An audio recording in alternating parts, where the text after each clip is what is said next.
मंत्रशास्त्र हे एक प्रयोगशील शास्त्र आहे, ज्याप्रमाणे स्फोटकांचा उपयोग जसा केला तसा होतो. सुरुंग वापरून विहीर खणता येते, त्यामुळे जीवन म्हणजे पाणी मिळतं.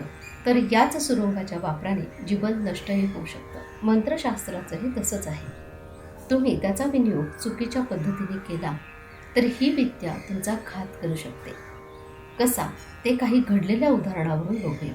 विशेषतः गायत्री मंत्र. आपण गायत्री मंत्र कुठेही कसाही म्हणतो. काही वेळा तर मोबाईलवर त्याची रिंगटोन ऐकू येते. गायत्री मंत्र हा अतिशय पवित्र मंत्र आहे. गायत्री मंत्राला नियम आहे, त्याचं विशिष्ट तंत्र आहे. ते तंत्र जाणकारांकडून माहिती करून घेऊन मगच गायत्री मंत्र म्हणावा.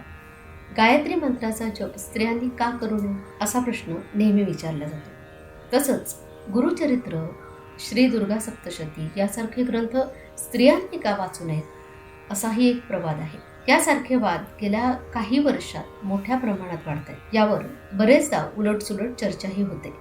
पण यामागचा वैज्ञानिक दृष्टिकोन समजून घेतला तर आपल्याला त्याचं नेमकं कारण लक्षात येईल.